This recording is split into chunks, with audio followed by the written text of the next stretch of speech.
If your company culture sucks, this video is for you. Because here's the truth, toxic cultures aren't caused by bad people, they're caused by weak values. I've helped over 400 businesses turn low morale, high turnover, and team drama into strong, healthy cultures that actually work. And it all started with one thing, core values that actually stick. Stick around and I'll show you how to build values that people live by, and not just laminate and stick on the wall. In 2022, I started working with a pizza chain in Chicago, 11 locations, 15 million in revenue. The founder couldn't put his finger on it, but all he could say is, we just don't feel like us anymore. Employees were disengaged, reviews were taking. It wasn't the product, it was the culture. So we went to work, not with a workshop or poster. We rebuilt the culture with core values, real ones, straight from the team that align with their mission. A year later, revenue is up, reviews are up, morale is through the roof. That's what real values do. I put together a resource, the complete core value system. It has all the prompts, templates, and tools that I use with real businesses. Click the link below and grab it right now. You don't make up your core values, you discover them. Now, the companies that I work with, they're already running and gunning. That pizza chain that I mentioned in the beginning of the video, 100 employees, 11 locations. We couldn't just come up with a list that the founder thought or the senior leadership team thought was good. We wanted to feel inclusive because core values are all about buy-in. And so what we did is we interviewed some people, right? We sat down, we did some interviews, and we asked them 3 key questions. The first is list out 3 to 5 people that you really admire. Now, these people could be live, the dead, family, whatever you want to have. You might not have even ever met them. The second question is give me 3 to 5 attributes about each of those people that you admire. And the third is give me about 5 to 10 words, attributes, or principles that really inspire you and get you going. And you take that list, right? You'll have to refine it. You have to look for things that are similar, words like that, put them all together. So for the pizza chain, we interviewed probably 15 employees, asked them all those questions, who do they admire, why they admire them, some key values and principles that they really wish to live by. And we have this list. This was the list that we condensed everything down. These were the responses. Family first, ownership mentality, servant leadership, growth mindset, integrity, teamwork, customer delight, make it happen, calm in the storm. This was big because of rushes and stuff like that, and gratitude and recognition. This was the list after we had all those interviews, probably 100 different kind of responses. We distilled it down to this, and that's when you take this and you put this into AI and you use that prompt and see what comes up. And then I want you to use this AI prompt that I have in there. Now, when you're using this AI prompt, make sure you're putting in a lot of company information, what you do, where you're located, what's your mission, what's your vision, what are some things that are really important to you as a company, because you don't want ChatGPT to spit out something really general, right? We're looking for something really personal. And as you could see in that prompt that I have, try to create an acronym. Acronyms are great, not only for marketing and how it looks, but it's also really great because people need to remember it. ChatGPT gave us this acronym, SLICE. What better than that for a pizza chain, right? So we were really excited about that. But now you could look at those responses, distill them down, serve with heart, lead with ownership, improve every day, come together, and exceed expectations. Perfect, right? We took all those responses, over 100 responses, cut them down to 10, put them into AI, let AI do the work, let AI understand our company, what would fit our brand, as well as fit our values. And here we go, a wonderful set of core values that not only the people are aligned with, they help create, and so they're going to buy in a lot easier because they know that they took time to actually helping you co-create these values. That's why I love doing this with a lot of people. It could be a little difficult at first getting all those interviews lined up. I understand, but when it comes out all together and people see this and you unveil this to everybody knowing that they had a hand in it, it really makes a difference when it comes time to reinforce these values. So SLICE, perfect for a pizza company, right? Now that you have some idea about your core values, or at least a rough idea of what you think they're going to be from ChatGPT and all those interviews, now it's time to finalize them. The first thing I like to ask is 3 questions. 1, do these values really matter to you? Each one, go through it individually. Do they really matter to you? The next question to ask is, will you live by it? Is it enough to really inspire you, right? They got to matter to you, inspire you. And the last thing, the last question to ask is, will these stand the test of time? Will these be for the future? Because once you create these core values, these have to stand the test of time. these don't waver, right? This is who you guys really are. So do they matter to you? Do they inspire you? And will they stand the test of time? Those are the 3 questions that you need to know. Now, the next thing you need to do is create a scorecard, because this is how it's going to be used from self-assessments, peer assessments, manager assessment, leadership, right? This is a big deal to have a scorecard. So you could use the prompt I have in the Complete Core Value System guide. By the way, download it in the link below. So when we were finalizing the values, one of the things that we did is we took the scorecard, we invited in all the general managers, all the senior leadership team, we brought everybody together, and every store went one by one and they started scoring their team members. The senior leaders started scoring all the general managers, and we had a real open discussion about this. And this was tough for everybody at first, very vulnerable to write these things out and get all that. So if you're going to do this, make sure that you're there and that nobody's in trouble. We're just trying to see who we have in this company that are really good fits that we could build on and grow from. So the first thing that we found out was the people that needed praise, right? There's some people in your company right now that are walking around without any core values that are just a perfect value fit for your company. And those are the people we bought gift cards. We took them out to dinner. We had a special event. We were blowing up the Slack channels. We were just pumping these people up like the superstars that they were. And the more we praise and recognize, the more it helps everybody else see what really matters in the company. Then, unfortunately or fortunately, the non-culture fits. We found out who wasn't really a good fit in the company, who wasn't really the right person there, right? We looked at our values and we just said, were these people coming together? Were they taking ownership? Were they doing the right things? And we scored them. And anybody that scored real low, we made a list of people that over time, right? Doesn't happen all at once, but over time, we were going to work on replacing and putting in better people and making sure that we found the right fit. And I remember a conversation we had with a general manager who honestly had like a warm and fuzzy feeling about this person, but when we looked at the scorecard that he even wrote, his score was really low. And so these are certain things that, you know, when you're shifting your culture, you're going to have to work on getting everybody shifting their mindset. It's not about what we like. It's about what's best for the company. It's about what's best for all of us. And I use this saying when I talk with people about this. It's extremely selfish if you're going to keep a non-culture fit in your company. And I'm going to explain to you why. It's selfish because you are considering one person, you're putting one person above the entire company, right?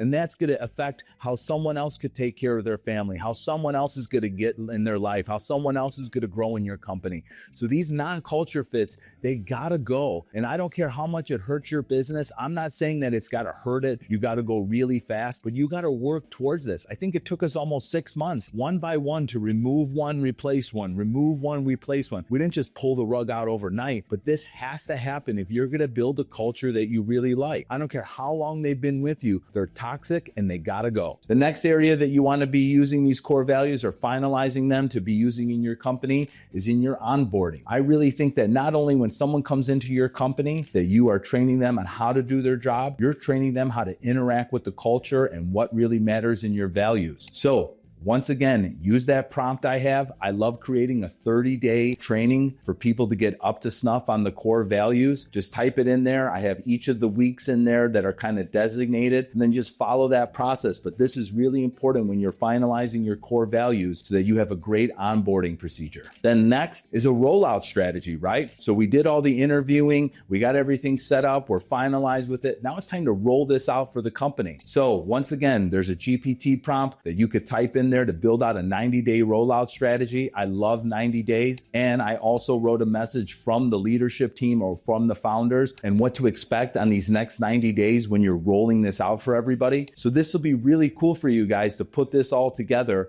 with your core values. Ask the 3 questions. Make sure you develop the scorecards. You have an onboarding for somebody that's new in the company, how you're going to get them up to speed on the values. And last but certainly not least, how you're going to roll this out company-wide, because this stuff needs to stick, guys. It needs to be done intentionally. You don't just make this and set it and forget it. You make this and you roll this out and you nurture it. And now I'm going to tell you about all the ways that you could be using your core values inside of your company once this part is done. Most companies have values.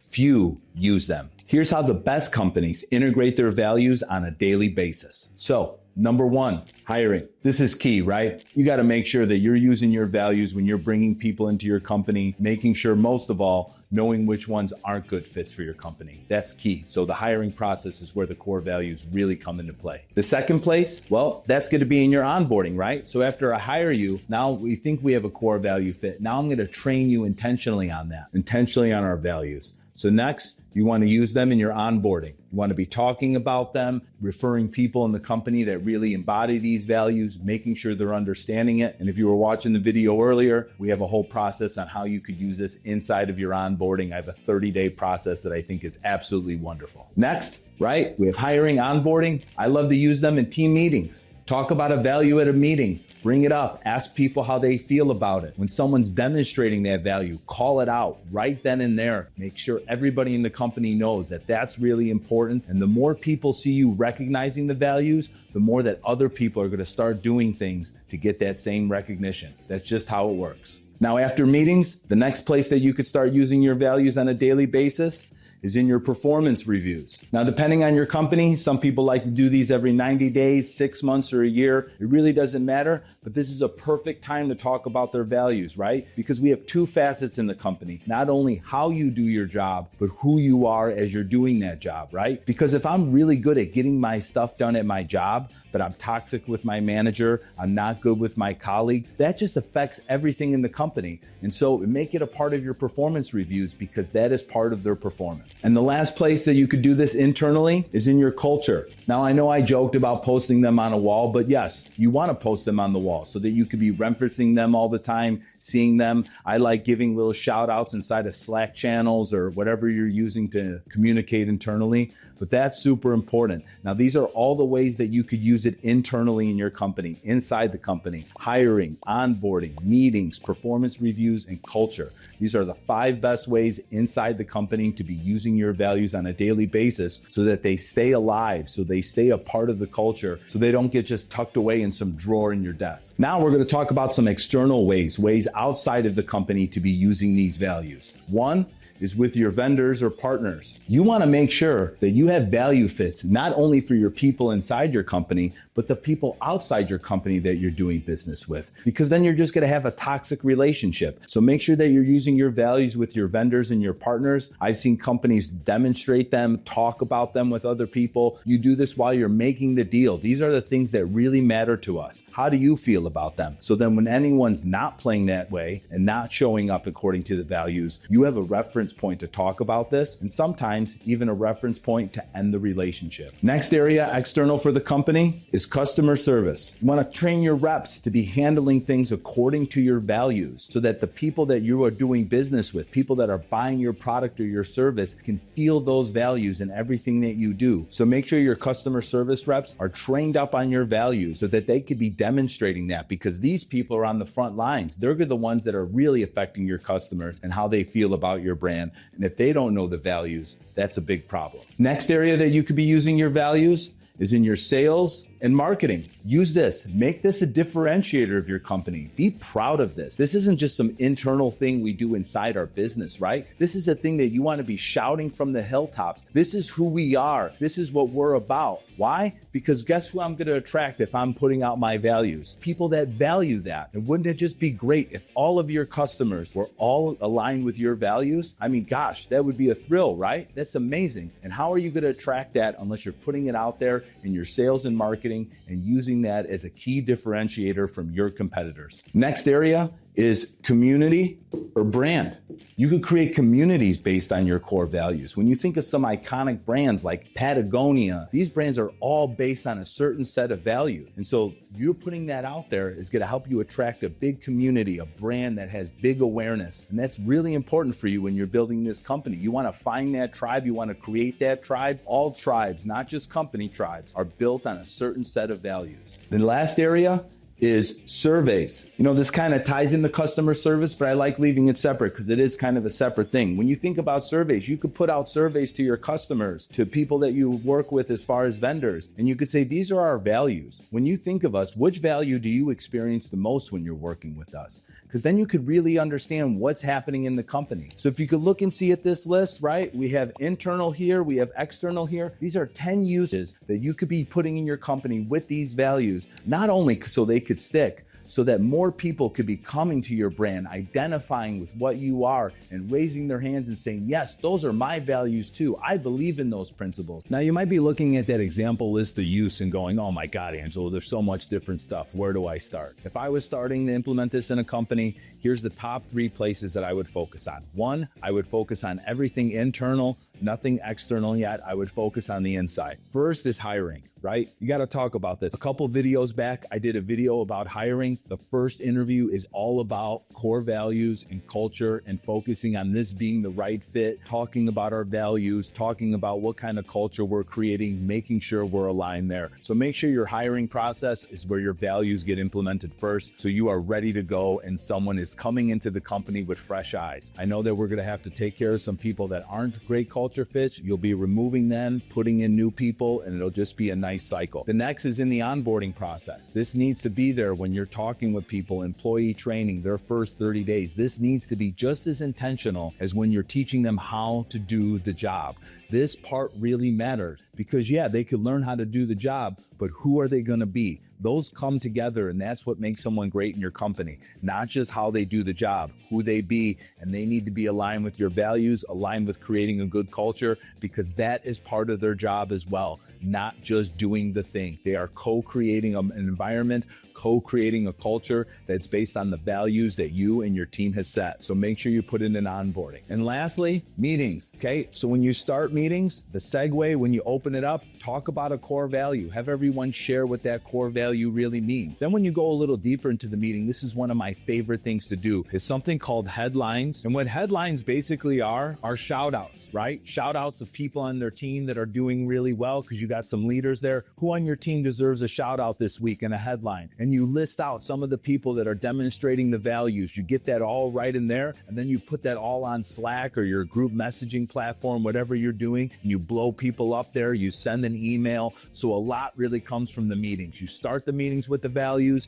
you record the headlines where you need to shout out and love people and give them some recognition. And these are my top 3 to get the values going in the company. This is for the new people, right? This is getting the new people in there, and this is getting the people that are currently in the company thinking about the values, acting on the values, seeing recognition and praise on the values. So if you're going to start implementing the values in your company, start here and then roll it out to everything else. And after we've implemented this in the pizza chain, it took us about 6 months to get rid of the non-culture fits. We started seeing small little changes there. Everybody held steady. And now a year later, revenue is up 25%. The reviews, that was the biggest thing they were focused on, right? Because they didn't have that culture fit of really serving the customers. The reviews are up 25 to 30% across all stores. And more importantly, the founder is loving the business that he's in again, right?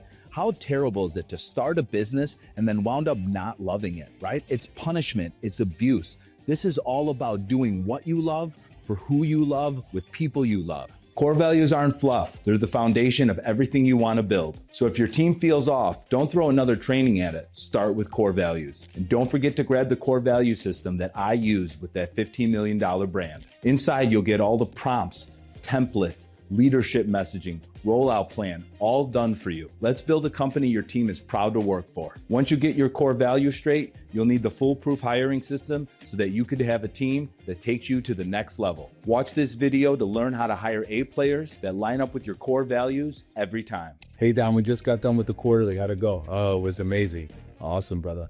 So tell everyone the results we've been getting from improving your core values. Man, our revenue has been skyrocketing. Our reviews have been through the roof. Man, it's been great.